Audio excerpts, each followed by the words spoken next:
right? And one of my favorite directions in life that I got was from Dolph because I was in this intense scene with kind of a little drugged out, and I'm about to die, and Dolph comes up to me. He's like, "You okay?" And I'm like, "Yeah, man, I'm cool."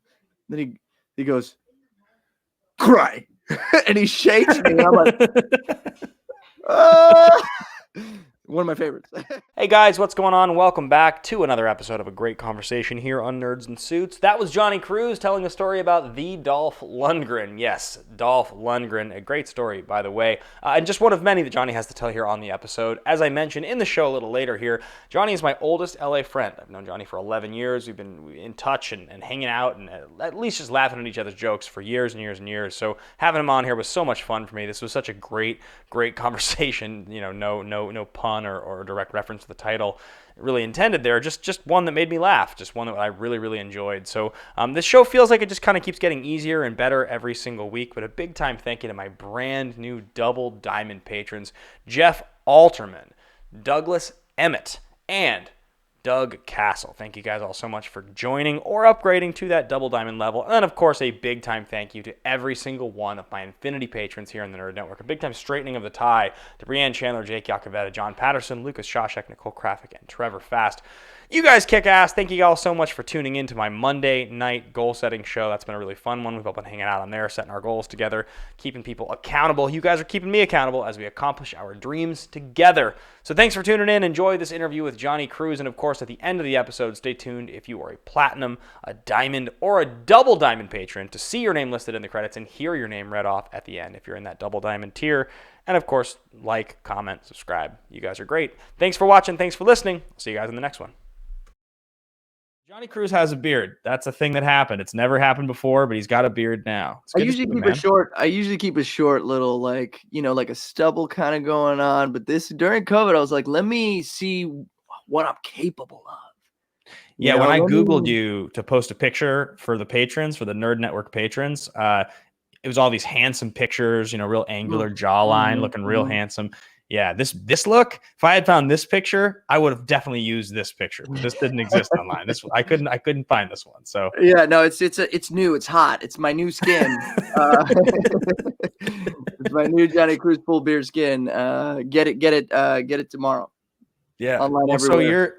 So you're in LA. You stayed during COVID, during quarantine. You've been holed up doing creative things. Now you do a lot of voiceover stuff. So have you been able to like self-submit on anything, or do you not have the like kind of setup to do that like immediately? I mean, I do auditions multiple times a week for voiceover, even throughout COVID.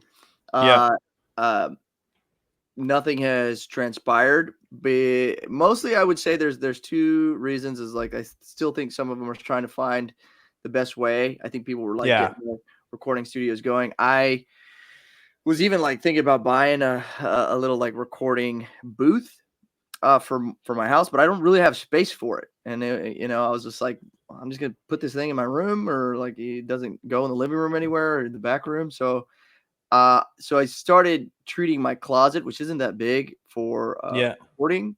So I bought like I didn't buy it. I just was gifted these like sound panels that produce sound, and like it's still just not. I wouldn't say it's like record. I mean, you could get away with it. Yeah, I know what you're saying. Kind of like so it's kind of been a nightmare. Thinking like if I do get something soon, which funny enough, I booked something yesterday. Really? And I'll have to go into the studio.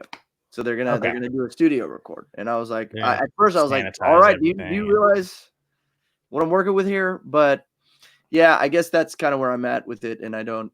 I think a VO is like much more intimate and okay versus like being on set. So. They will greet me with a dense fog of Lysol that I travel with, so just so I hope they know. Will they have to like treat your entourage also, or does your entourage not have to be sanitized? They don't get the elite treatment that you get. No, I think if you're hanging around me, you can do whatever you want. If you're sneezing and coughing at me though, you will get talked to. But I usually am like self-caring, like self-cleaning in most times. So that's good. Yeah, you're a pretty sanitary guy. It's funny. I talked about you recently to some of the folks who watch this channel who have been listening to this show.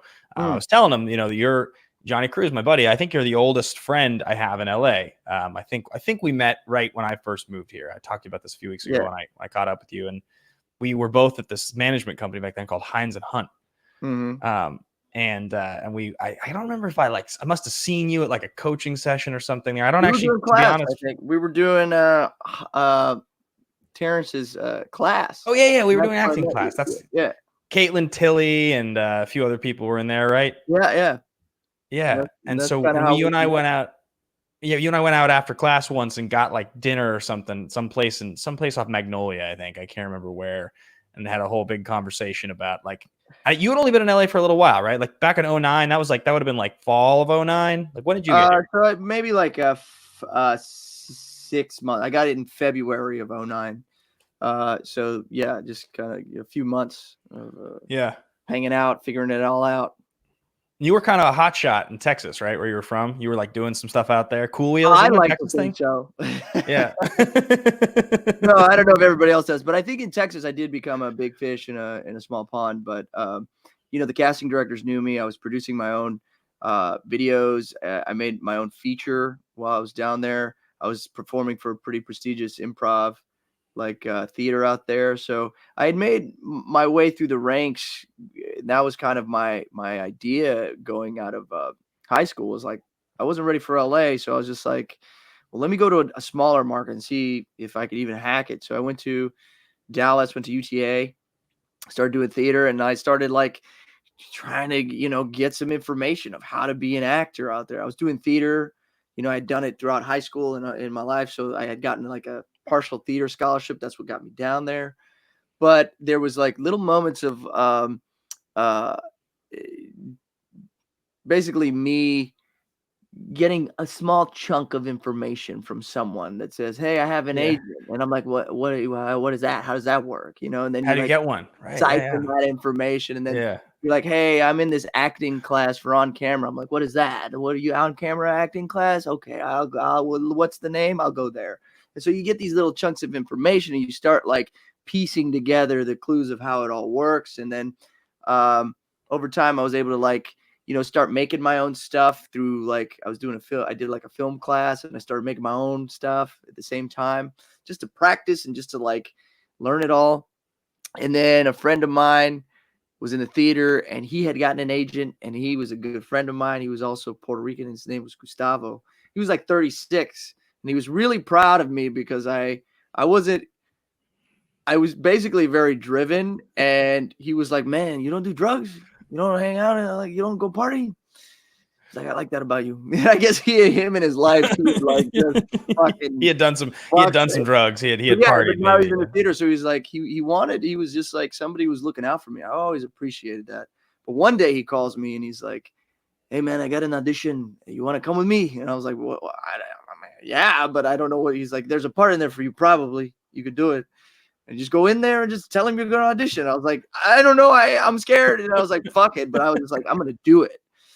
So I went with him. I go to the audition, and I'm looking through the sides they have there. And I asked the person, "Is it cool if I audition?" And they're like, "Yeah." It was kind of like an independent feature. And so kind of lucked out with that. So I take one of the roles, which was for an African-American. And I was like, well, maybe I could do this one. I don't know. I'm just going to go in there. Yeah. And then, I go in there and I auditioned. It was a horror film with two former Power Rangers, the Red Ranger, Johnny Young Bosch, and Yellow Ranger, Karen Ashley. And so I was like, oh. You're like, I made it. I have made it. Yeah, they're in the room. And I've never done an on-camera audition before in my life. And I remember being like, you talk to as actors, you talk to the casting director as the camera's on you, right? In an audition. But I did a theatrical reading. And so I was basically Like they were there, and I was like talking to somebody invisible, and I was like getting down on my knees, moving around, and then I was like, afterwards, I'm like, I'm good. And that's one thing is I did really think my talent was just exceptional. And I remember the producer, his name was Tim Grace, was like, he's like, all right, let's do that again, but just stand still and look at us and look at her, look at the reader. And I was like, I could do that. So I do it again, but this time, oddly, I walk up like to the desk, and I'm like talking to the reader like right here, and they're all like behind the table, and I'm just like just delivering it, you know. And then afterwards, I'm like, I killed it. I just remember that, and it's funny because I was like, that was good. I did great. And how old were you? How old were you when this was? I was 20 at that point. Okay, super solid, great age. Yeah. And you know, one thing I was like, I think at that level of confidence I had, I think sometimes I wish I had kept. You know, sometimes you have it, sometimes you don't. But literally, like a month later, I get a call from Karen Ashley, and she's like, "Hey, Johnny, this is Karen Ashley," and I was like, "Who?" And she goes, "Yellow Ranger." She's like, "You auditioned for us," and she was like, "We want to offer you the role," and I was like, "What?" I was like freaking out, and she, because this is the first thing I ever auditioned for on camera, and I booked it, and she was like, "Yeah, we were gonna make a decision, and it's like we realized we didn't have your headshot because I didn't have one, but I had brought my resume, and they like they wrote some notes, and then I ended up getting it, and I think." There's all these little things that kind of started leading me in this direction. I mean, even before that moment, I had a on camera or a commercial class, and during that commercial class, one of the teacher was like, "Hey, they're doing a extras casting for a parade for this movie called Saving Jessica Lynch." It was like a TV movie, and me and my friend Robbie were like, "Let's go do this thing, right?" So we were extras in a parade. While we were extras in the parade, like it was cool, it was fun. You're just like woo as the float comes by. And then I get a call like a day or two later from the extras casting, and she was like, "Hey, we need Iraqi soldiers, and I saw you." And I was like, "What?" And I was like, "Yeah, I'll do it. I don't care. What is it?" Yes. And I remember going out on set, and just that's my first experience is kind of being like an extra within all this stuff. And the director's like, "I want that guy to be featured in this scene." And I was like, "What?" And so it's just like the scene where they're coming in and you see these two guys real close up, and they're like, "What's going on?" And this is my face. This is my first television debut. This is it. Ready? Everybody's like, that guy's a star. That guy's a star. Yeah. No, pause it right there. Pause the movie. Can you see that guy? So that kind of like all these little pieces of like knowing people in your network, and like these are things that I've come to learn are some of the most important of where you're putting yourself and your energies and your vibe, because all these little like just clues that you hear, and you're like, maybe I'll search that clue, because that kind of got me going. Like that little extras thing, I was like, whoa, this is possible. I went from an extra to like a featured extra to like, and then just confidence just started to build. And like after, I mean, getting that first like feature, like on my first try, like if I probably hadn't gotten that with my level of like talent in my brain, I think I would have been like, what the fuck? And maybe quit at some point. Let me ask you, you mentioned the level of confidence that you had in that audition, that you were just the full on Shakespeare you were doing in that read for the Power Rangers movie. And you mentioned that you sort of wish you still had it sometimes.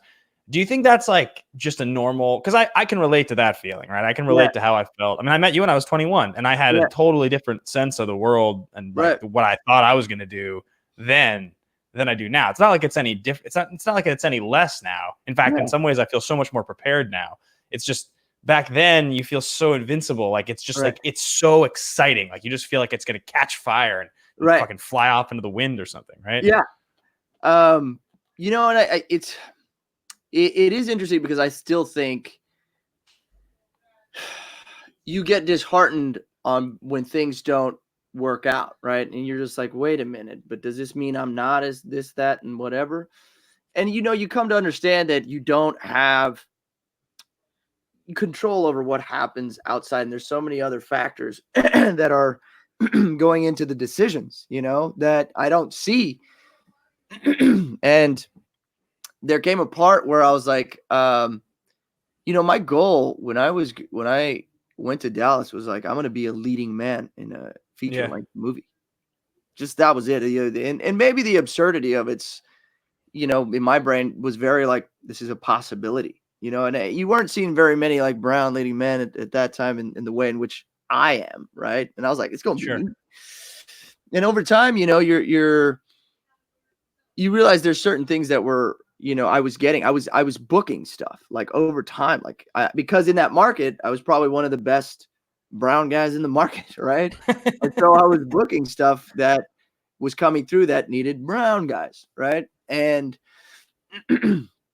as I continue to audition, I would get little thing here, like a day player here, then like a commercial there, and all these little things, which all were boosting my confidence. And so when I was in Dallas, I was like, this is possible. I could do this, because that market was smaller, and I think it was really also maybe I don't know, like there was just stuff coming through that was in need of whatever I was at the time, right? And so I kept getting stuff, and I was going out for stuff and making choices because I did believe that my talent was really something, supernatural, man. And then I think I auditioned for this for like this role. It was called Walking Tall Lone Justice, and this was like my first stab at being like my first stereotypical character, which I was like, I'll do it. I'm cool. Like I was like, a drug dealer and killing people. But I was like, but I also didn't want to be a cholo. So I was like, I was in this weird place with the casting, or not with the casting, with the wardrobe. I was like, don't dress me up as a cholo. And she kept bringing stuff like cholo stuff. And I was like, I was such a prima donna. I swear to God, holy crap. But I just was like, that's not how I envision the character or want to be represented. And I wanted to be a little bit more military and a little less like stereotypical. And I remember calling the director. I was like, hey, can we talk about wardrobe? And he was like, yeah, man. Yeah. And I was like, look, I don't think he's a cholo. I don't want to dress like that. I don't want to do that. Is it possible if we could just like make him a little bit more neutral? I was back and forth with, but they did. They kind of like, they listened to what I thought. And I really appreciated that. I really appreciate that I was also a little bit, I think I was a diva, man. I don't know. I just wanted to also not represent something that, even at that time, I was thinking about the way in which I was perceived, as a brown person in the world. Right. And so I think there are moments where, I would get these opportunities and kind of sometimes resent them, but also be like, I got to do it. I got to do this thing at this point because that's where I am.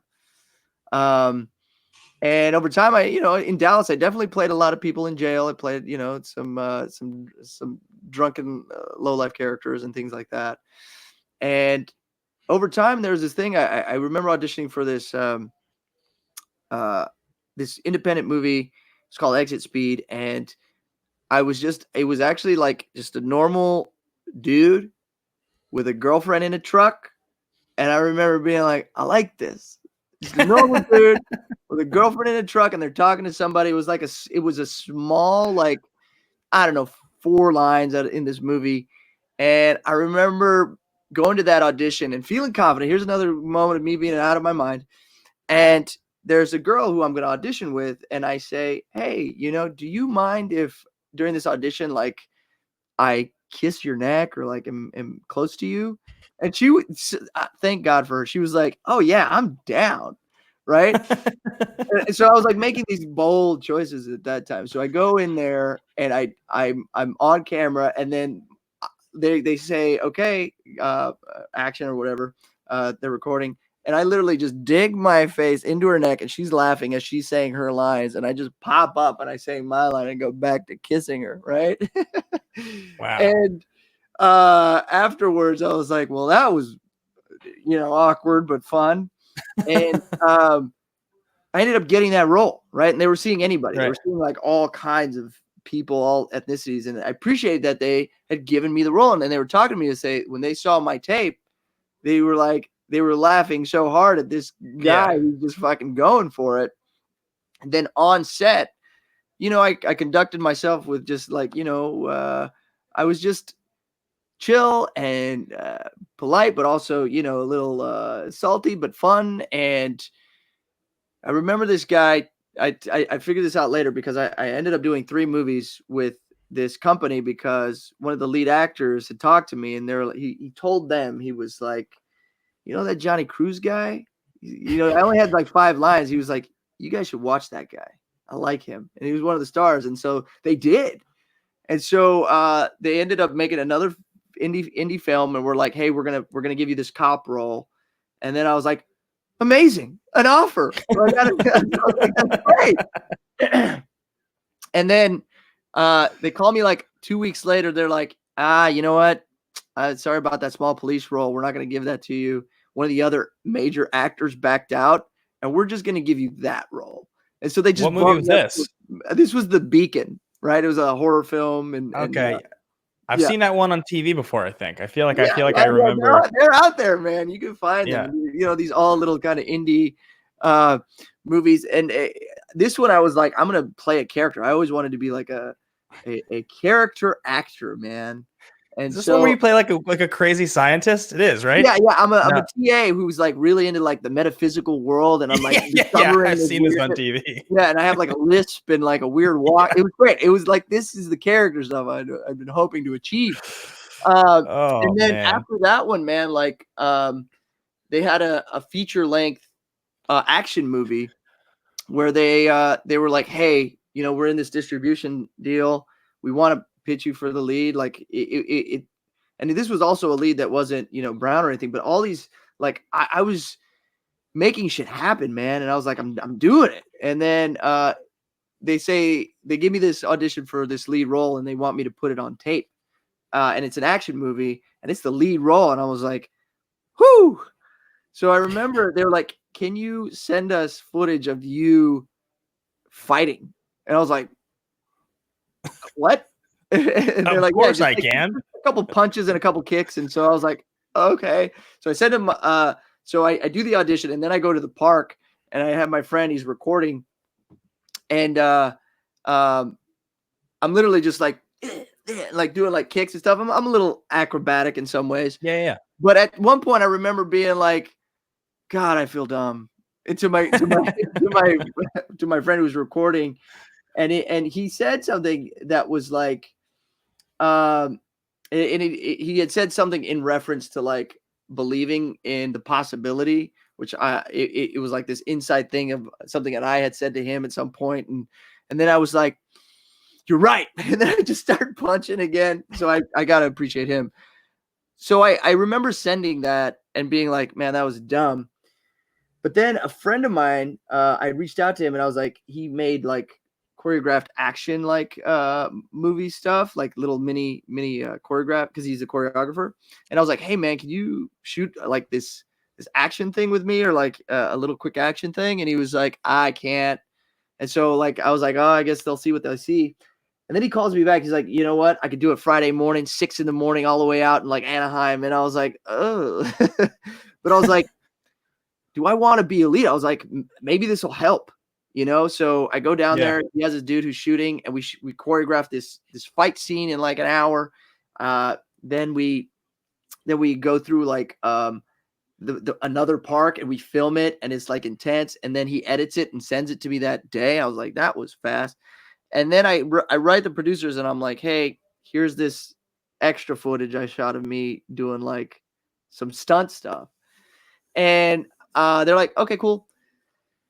Then like, I don't know, like 2 weeks later, I get a call. Once again, I'm asleep. I'm always asleep. I wake up, and it's the producer, Sally. She's been a gift in my life. She was like, Johnny, you got the role. And I was like, what?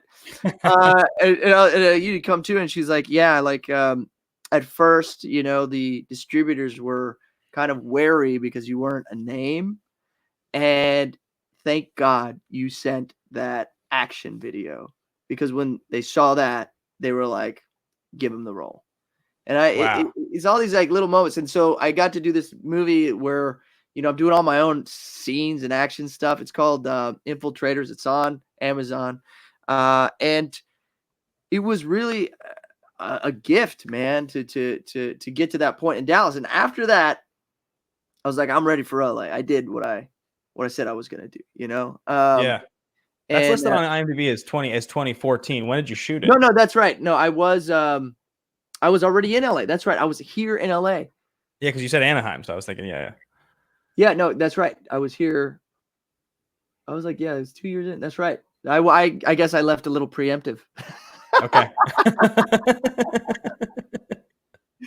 No, it was actually after the Beacon. That's right. It was after the Beacon. The one they shot. I said, if people like this film at the screening, and they're like, they like my role, then I'm like, I'm good enough to go to LA. And literally afterwards, they're like, wow, great performance, blah, blah, blah, blah, blah. And then I was like, oh no, I'm not ready for LA. So I stayed another like year and a half. But yeah, so that's right. Yeah, that was my first lead in Dallas. And then, yeah, that was like 3 years here. So how did you? So how did you? By the way, I've got this watermark here in the top right. So go to your right like 4 inches, so we're not covering your head. Why don't you take off put it on your head? Yeah, I can't move the side, man. I'm sorry. Have you seen my hair? No, I'm kidding. No, but so you get here and you do the action thing, and you're how do you get rep, by the way? Because the Hines and Hunt and all that. How'd you get? You were with House of Rep before, weren't you? Wasn't that who you were with back then? Yeah.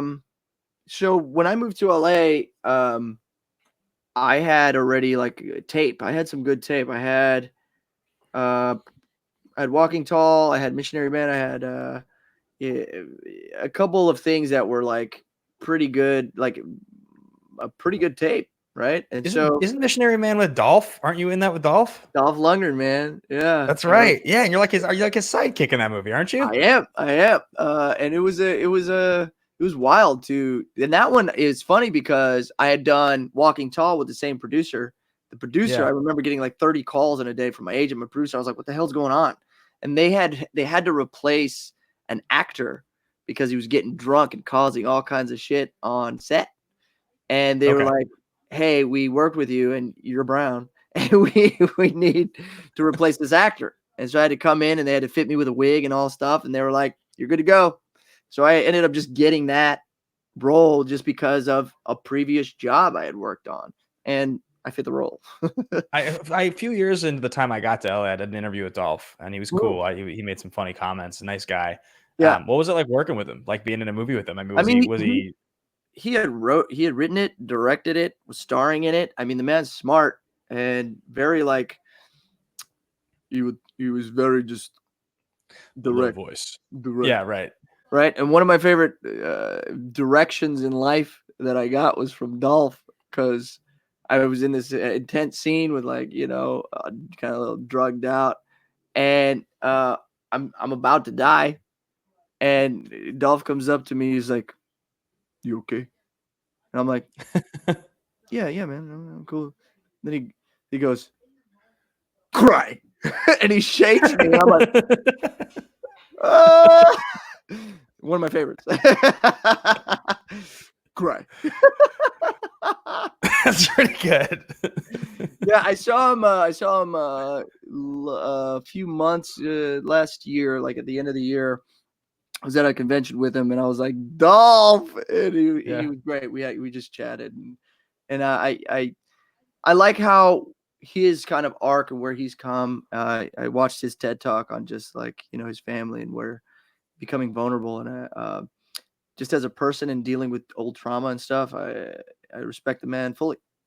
Yeah, he's super fucking brilliant, and I remember when I interviewed him, he like the best dressed guy I'd ever interviewed. He was like, he was like fully like a really nice tie, like the whole bit. He was like really in the 90s. really I love it. Yeah. Yeah, it was awesome. Which is usually like people are always like, oh, I should have dressed up because back when I could fit into my clothes, I'd wear like collared shirts and stuff. But so yeah. But anyway, so you're in LA and you're doing your thing. So but around like 2009 or 10, you and I did this thing together.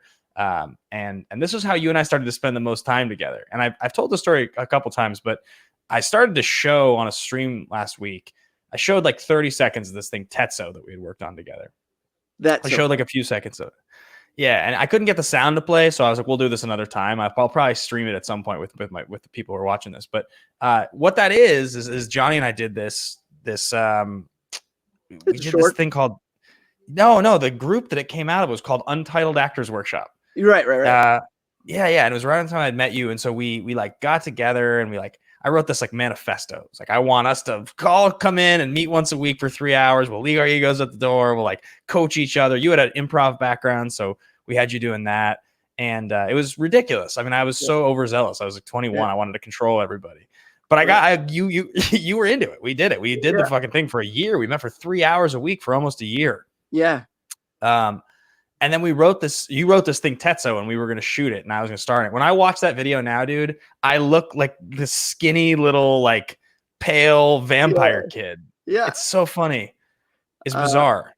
It was the extraordinary tale of someone ordinary. And I had like, I put way too much on my plate to do because I was directing it and I was trying to there was a lot of effects I wanted to do. And at the time I was like, just destitute, like trying to get an acting job and like trying to figure it out, but also like trying to conserve my energies. And I kind of regret like not finishing it because I think the story was great. I think you did great. I loved the musical portions that you had and incorporating that. And yeah, man, I think I was like, I always go back and be like, man, I should have fucking finished that. Because it was so sweet. It's such a sweet story. It's such a weird kind of world. And that's kind of what I've wanted to build while being out in LA. But I've found I've kind of moved away from it in certain ways. But I really enjoyed making that. I enjoyed making your music, which I used to listen to regularly. And I was like, let's put this in something. So, well, it's funny we look back at those days talking about that sort of feeling of invincibility when you're young and like, when you get that affirmation from people around you being good at something, like those days, 2009, 2010, 2011, music was like a big part of my life. It was the thing I wanted to do the most. I was doing it all the time. And you guys were always at the shows. You guys would always come out and support. And then even to the point that you were like, let's just put your music in this movie. I think that this would be awesome. Yeah. But it's so weird how I moved away from it. You and I stopped hanging out as much around that time because around the time the group stopped. When you lose those positive forces encouraging you to do something, sometimes it's a little hard to keep the motivation going. You know what I mean? Yeah. Yeah. I think it's so important, the people you surround yourself with. I mean, it's something as simple as you're doing. You say an idea and somebody's like, man, that's kind of dumb. Will just totally kill a moment that you have to build something great or incredible. And watching your words and like being, and that's why I think I've always tried to be somebody who was like, that's possible. You could do it. Like, I don't see your vision, but do the thing. Yeah. See what happens. Because I don't know. I'm not a fortune teller here, but to give someone the gift of confidence. You remember Charlie Milano is like a good friend of mine, still one of my boys, my roommate. Yeah. I remember I was like auditioning for a Disney show as a magician. Right. And I was like, I'm not a fucking magician. Like, and now I'm stressed out because I'm like, there's a magic trick that has to happen in this thing. And I'm like sitting there. I'm like, fuck, man. It's like literally in a couple hours. And then I remember Charlie just barges in as he always does. And I'm sitting there and I tell him about this audition. And he's like, let's do it. You're the best actor I've ever known. And literally that moment, I was just like, and I remember I got my shit together. I made up a fucking magic trick. I wore the tightest little tights I could wear and dressed super weird and decided to do this like crazy. I was like, I went off the handle. I was like, I'm going to do this wild magic trick that if it doesn't work, it doesn't work. But if it works, it's going to fucking pay off. And I remember going down to Nickelodeon and going into the audition room, and I had like a pair of breakaway pants to make it not look like I was a weirdo. But I was weird. They say, "Okay, Johnny," and I stand up and I say, "It's game time," and I rip my pants off. I go into this audition room, and there's the casting director and the reader. I start doing the scene, and then it gets to the magic trick, and I was like, "All right, pick a card, any card," to the reader, and she pulls a card, and then I say, "Put it back in the deck," and then I go, "This is no," or she shows me their card, and it's a queen, and I have her put it back in the deck, and I say, "This is no ordinary queen," and then I throw the deck against the fucking wall, and cards explode everywhere. And then I dig into my pants, pull out a sock, and pull out the queen. How'd you do it? You want to know how I did it, Ben? How'd you do it? My handing it to her, there was a card right at the top, and if she didn't pick that card, I was fucked. It didn't matter because it was an audition. So worst case scenario, you don't book it, right? That's the worst thing that happens. Yeah, thank God she fucking picked it. Did you book the job? So anyway, after I throw it, I get this reaction. Or like after I finish the scene, it's literally this. Then she goes, "So this is a single cam comedy. Yeah. So let's bring it back. Don't do the magic trick this time. And give us your best read." And then I was like, "Okay, I did it. Single cam, like not as like, big." And then she says, "Great." Then I silently pick up every card that I threw against that wall. And I go, "Goodbye." But that casting director, God love her, man, because she was like, because I did that, because I had such gravitas, like she brought me in for the callback. For the callback, I did the magic trick again, but this time I pulled it out of my boot instead. It worked out. And then they brought me back for a third and final callback. And I remember, which I love her to death, but I did the audition. I'm walking back to my car. I leave the studio and I hear, "Johnny, run." I'm like, "What?" And so I'm having to run back. And she goes, "The casting director wants to see you." And so like I'm running back, and while I'm running back, I drop the cards, and I'm like, "Ah!" She's like, "There's no time." And I was like, "Pick those up," to like her assistant. I was like, I get to the casting director, and she says to me, "They liked you, but they didn't see the showmanship that they wanted out of you. And I told them, let him show you that. So go in there and show them your showmanship." And I was like, "Absolutely." Right. I went in there, did it, and I booked it. Right. But that casting director, it starts with like, and I think anytime I've ever made like a bold, wild choice like that, right? Like I go in and I have just this thing. It always makes an impression. They see like he's willing to take a choice, whether he's right or wrong. And, for me, it's worked out more than it hasn't. And I find sometimes it's like, if I'm not making a choice, they're like, "Okay." But if you make a choice and it's wrong, and I also auditioned for this casting director where I had just gotten back from Burning Man, and I had like all like glitter tattoos, and like, my hair was like braided weird. And I was supposed to be like a building manager, right? Coming down to one of the tenants. But my vibe was like Burning Man. And I was like, "You know what? I'm going to play this character like this." So I go in, I have the deepest V, and I got this gold ass necklace, and like, I'm just like this weirdo dude. It's not the character at all, but the confidence, confidence I'm talking about. I was like, I did it in my own way. And she brings me in for everything now. You know what I mean? She will bring me, and I'd never auditioned for her ever, but I made that impression, right?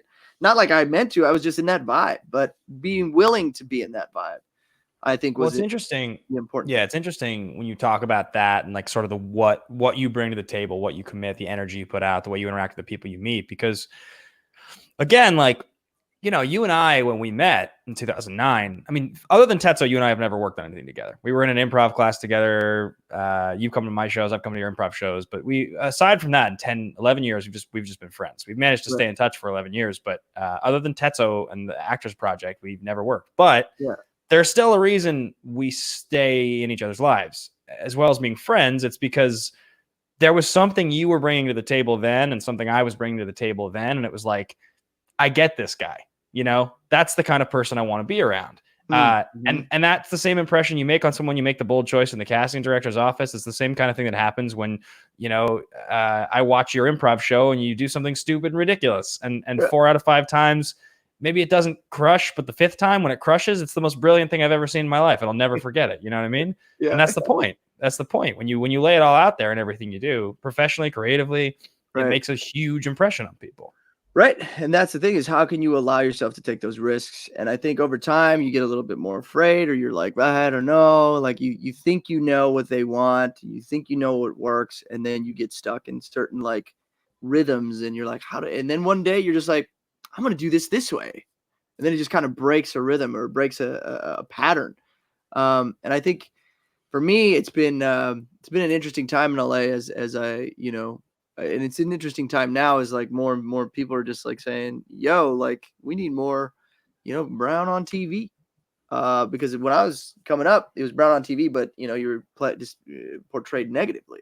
And, you deal with a lot of that. And at some point you're just like, well, are my things that I'm doing in futile? Are they futile in the way in which you're approaching it? And you're like, even if I do this, like, so then you slowly start to like be like, right. You try to be a little more conservative. You try to pull it back a little. I totally get that. And it's hard to have that swing for the fences invincibility every time. And I think also you get older, life happens. You like things are, other things are important to you than the dreams you have when you're 20. I think those dreams when you're so young are kind of everything. And then you start to get into your 30s and it's like, I want all these things that people do at this point in their life. I want my 30s and 40s to feel like an adult, so these other things become important, But back in 2014, you Infiltrators. And I know that's around the time, because I think that's also the same year you did Matador. Am I right about that? Matador was like 2014. Yeah. Like it was a little after Infiltrators, or maybe a year later. I think it's around then, because I remember you had done it, and I met Christina Ochoa, our mutual friend, like probably like 2016, and she had just maybe come off of it. So like, it was a year or two before, I think. And so that's, I think, also when you were booking your first voiceover stuff. So this last like 5 or 6 years of your career have been really interesting, because you're obviously on a show that's pretty notable, but it's the voiceover stuff that really, I feel like, has next leveled your career, like where you could start to. You mentioned going to conventions, like, and for anybody that doesn't know who's watching, so Johnny's a very famous voice in Overwatch. He's the voice of Lucio in Overwatch. Would you say at that point is the thing you get sort of the most notoriety for? You sign the autographs for that one kind of thing? Yeah, that's all of it, pretty much. It's basically, I think I never really in my brain really conceived of the possibilities of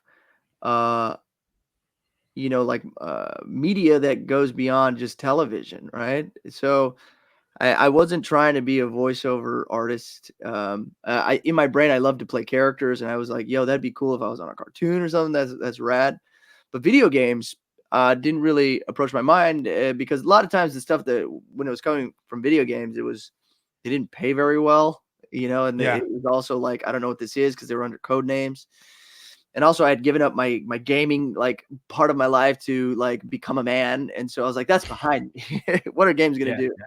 But I loved video games growing up, but to have a career as, doing video games is a thing.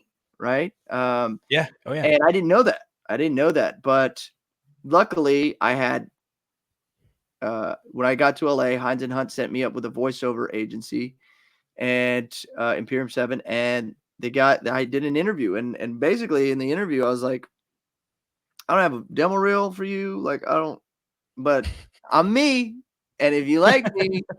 And we talked. I remember talking about, they're like, what do you like? They were just asking me like, what did I like? And I was like, I like to eat and women. Like, what am I doing? That's 2000. That's 2009 Johnny. Like literally in a fucking nutshell. That's like I feel like I had that conversation with you. That's like how you introduced yourself to me.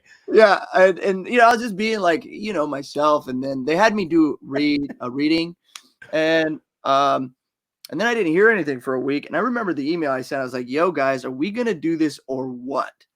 Was my email to the voiceover, and they were like, "You know what? We'll do it." And so I signed papers, and then I started auditioning, right? And not knowing about the world really, and just coming in and trying my best. I would go out there, and you stand in a booth that they have, and you just do the reading with them, and they record it, and then they send it. And I didn't book anything for years. The first thing I ever booked was Prototype 2 as all the Hispanic characters in the game. And basically it was just like, I remember getting that. I was like, oh, cool. And then I went to the recording, and you're in a booth, and you can be free, man. You don't worry about your lines. You're not worrying about what your face looks like. You're just there in the mic, and you're just free to just use this to convey every little thing you want to do. And we do the thing, and at the end of it, they're like, all right, we're going to do some efforts. And I'm like, what is that? And they're just basically all the weird sounds. I've been prepping my life to do efforts because I've been doing weird sounds my entire life. And these are basically the screams, the gurgles, all the different things. But they were like, all right, you're going to get your head ripped off by a monster. Give us that sound. And you're like, you try to find it, and literally by the end of the efforts, I'm sweating, and I was like, that was fun. That was dumb. I like that. And just the freedom of all that experience, I think, kind of got my head turning a little bit more towards like, pay more attention to this. Don't just like, put some work into it. Like I wouldn't even say work. I would say attune your consciousness towards, a presence there. And I did, and I started seeing these little things, and I remember, I always say this story, but I'll just put it in simplicity. A friend of mine from Texas, we were in a commercial together, and I called him when I got out here, and he was like, get into voiceover. And I was like, what? I'm not, look at this face. I need to be on television. So I disregarded his voice. And so many years later, my friend's playing The Last of Us, and I remember walking in and being like, what's this game? And then I sat there for 2 days, and then it was like, I went online. I was like, who are those actors? And it was my friend from Texas. He was the lead. His name's Troy Baker. And I remember looking at his list, and he had made a career out of video games. And that was the first moment that for me, once again, like, you go, the possibilities open up in a way. He had become like a mainstream voiceover actor who people knew and loved in a way from video games. And I was like, and I knew this guy. Yeah. I was like, Troy did it. He's very talented. I was like, well, I mean, you did. Yeah, I mean, so you did your Jordan Cross and Hitman, Lucio and Overwatch, right? You Red Dead Redemption 2, you're in there. I have a question here from one of our patrons, John Lestrina, who's a diamond patron here on the Nerd Network. You've provided voice to some of the biggest video game franchises: Overwatch, Hitman, Ghost Recon, Need for Speed, Red Dead. Is there a dream game or franchise you want to be a part of, a development studio you have yet to work with? For video games, I mean, tell you the truth, I would love to be in any Zelda franchise. That'd be awesome. That's one of my favorites. I know two of the voice actors that are in the game, and I side eye them all the time, but I love them deeply. They're amazing, and that's the first one that I'm like, wow, because I played that and it changed my life as a kid. And I even played Breath of the Wild. It took a long time to just be with that. And was Ocarina the game for you? Ocarina of Time, or was it Link to the Past? It was Ocarina of Time. That was the one that I was like, I just had an emotional experience playing a video game. And it's interesting what it's done. I mean, video games have become such a just basically, from geek culture to pop culture. It's such a huge industry. But yeah, I would love to be a part of that. I mean, being a part of Overwatch has been insane. I never played the game up until like last year. because I was like, I can't do gaming. I'll get lost. I'll lose myself. But Overwatch was an incredible game. I'm playing it now, and I'm just like, what a great. Because I used to play Bond growing up, and I was like, this reminds me of that, Totally. So I mean, the fact that I'm a part of Overwatch that became this huge phenomenon before I think the games, like it brought voice actors to the front in a way that I hadn't seen. I think a lot of people hadn't seen. It made us like popular from the video, like blew my mind, Yeah. But yeah, so that's one that I'm just happy to be. I would honestly love to be a part of probably Grand Theft Auto. I would like to be a part of like any of the Star Wars franchises. Avatar, those video games coming out. So you're pretty passionate about this stuff now. It's really seeped in. It's become like a big part of your consciousness. Well, so the other thing I guess that I'd like to ask about is you're one of the funnier people I've ever met. Like you're in just general, and you're also funny because like you just try shit, and some shit's really funny. There's like this hilarious sketch where you're like a tracker who's like tracking a lost dog, and you end up like eating the poop, which is really. One of my dumbest favorite sketches. It was just like, it's so ridiculous. We just keep heightening it in a way. It's like, what? I love it. And that was the thing, is like, trying stuff, right? And I think comedy is kind of a just so close to my heart growing up. Like I remember watching, Happy Gilmore and laughing so hard and be like, why is this? And then Dumb and Dumber and like all these movies and Jim Carrey, and being like, the feeling that they would give me, I was like, man, I want to learn how to do that. And throughout high school, I kind of became a goof and found one of the funniest dudes in school, and I would like do bits with him. And I think my day to day is me finding a bit, the perfect bit, and I'm throwing out 1,000 bits a minute, and then find the perfect bit that makes myself laugh or other people laugh.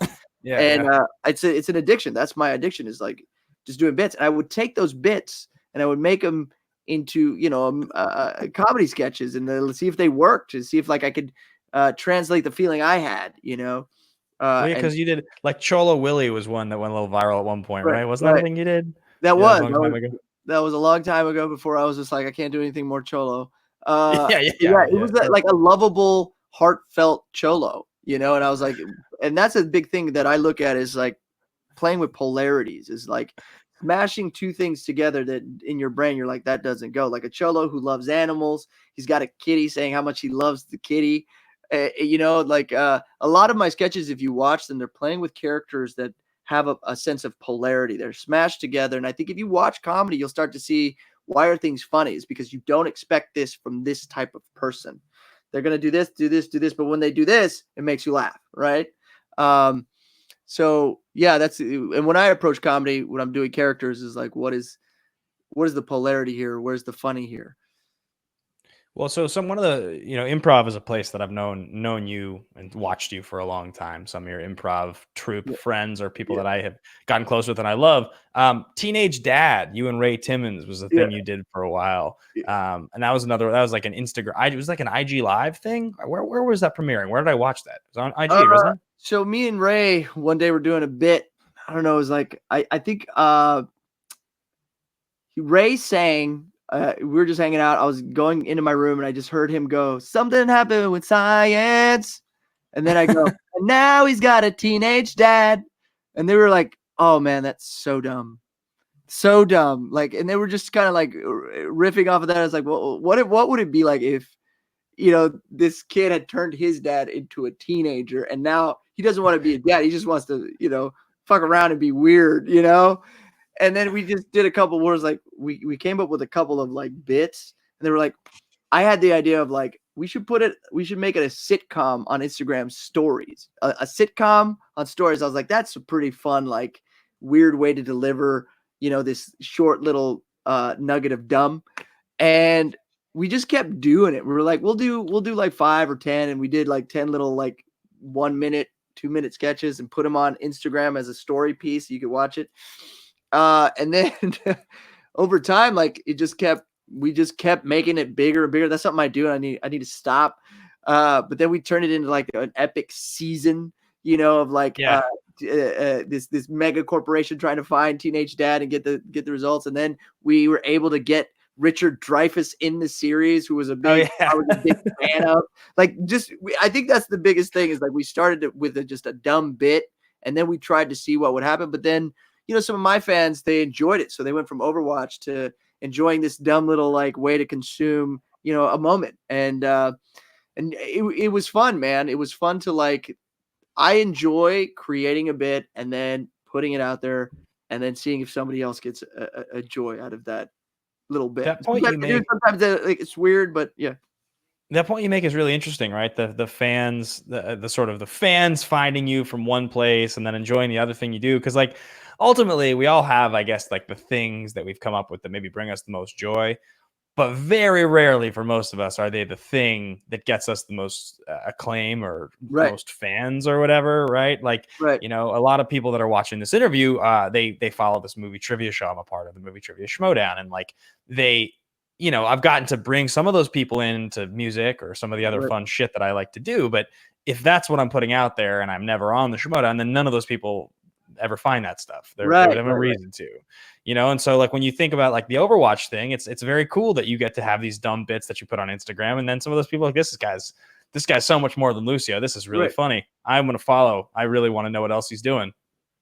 Yeah. And it's interesting because I'd been shooting stuff for a long time. And I remember when Overwatch happened, I was at the, like a party that they threw for kind of the new voice actors, and I was making videos every week, and I was like, fuck, if I got to make a video, I'll make one here. And so I asked everybody to do like little bits with me. And from my improv experience, I asked everybody that was in the cast if they would do a video with me. And I was like, but my question to them was, what are you experiencing with your character? You know, like what do people say to you the most? For me, it'd be like, let's break it down, or like, why are you so angry? And then Keith, one of my favorite of the bits, he was like, you know, people can't say the name Torbjorn, right? And so then I made up a quick bit with him where I couldn't say his name right? And then with Matt Mercer, it was high noon, and I was like, hey Matt, what time is it? You know, like, and I was like, I made these like quick bits like from my improv experience and my shooting experience. And I was like, maybe if I just tweet this out, you know, somebody will like it, you know, or somebody will follow me. And I remember I hit this apex of the right moment of Overwatch being super hot, people wanting to know about the voice actors. And then I tweeted that out, man, that video, just a compilation of us all. And that thing became like 100 million views. Really? In a matter of days. Yeah. And it became super viral, and people knew me because I was in every video. And so that's when I realized the power of like, you know, the internet and the media and video games and how they loved it, because people would come up to me as if I'd been some kind of like child star or something. And we're like, oh my God, are you Jonny Cruz Lucio? Like, it literally happened 2 days after I had sent that out. I was at like a music festival, and people were now like, they associate me, Lucio, that video. And now I was a face people recognize, which that to me was so like wild, mind blowing. It was so happened so fast. Yeah. And it just continued to happen and got bigger and bigger, and it happens around the world. And that video put my face to Lucio and made me some sort of icon for video game. My experience with Lucio, with Overwatch, I got shoved in there, and I appreciate it. It's what a wild moment. I remember in that moment being like, "Is this dumb? This is what I'm doing dumb. This is dumb. They're gonna think I'm dumb or weird or annoying." And then even Charlotte was like, yeah, when you asked me, I was like, oh, this guy's weird. But when that video came out, she was like, I like him. Which I love her to death. And I love all the Overwatch cast. The fact that they were just so loving and open, like, this has been such a cool, they're my friends, man. Yeah. These guys are people that support me and love me. And what a cool gig. What a cool gig. Yeah, it's awesome, man. Well, Jonny, this has been so much fun getting to catch up with you and kind of hear the story a little bit more formally. For anybody who's watching and wants to follow along with what you're doing, where's the best place to find you? I am on all the fun social medias. You can find me at Jonny Cruz, JONNYCRUZZZ, and that's on all of them. So hit me up. Are you on TikTok? Are you doing that yet or no? I am on TikTok, but I haven't started anything there. I have like 2 videos that are so weird, but same thing at Jonny Cruz. That's Jonny Cruz. All right. And if you guys want to follow along with what we're doing here, be sure to follow at Nerds and Suits everywhere. If you're watching this on YouTube, hit that subscribe button. And please, guys, leave a comment below about your experience watching the video, because comments do everything for the algorithm. It's how these videos climb in the standings, and we blow the channel up. So, Johnny, thank you so much for hanging out, man. Hopefully we'll bring you back for a sequel at some point. Best of luck with everything. And thanks for watching Nerds and Suits, guys. So much love. Bye, everybody. Looks like that one just about wraps us up, guys. Here we are at the end of another episode of A Great Conversation on Nerds and Suits. Thank you to Johnny for being such a wonderful guest, and a big-time thank you to all of my double diamond patrons here in the Nerd Network. Big-time straightening of the tie to each and every one of you. You guys kick butt.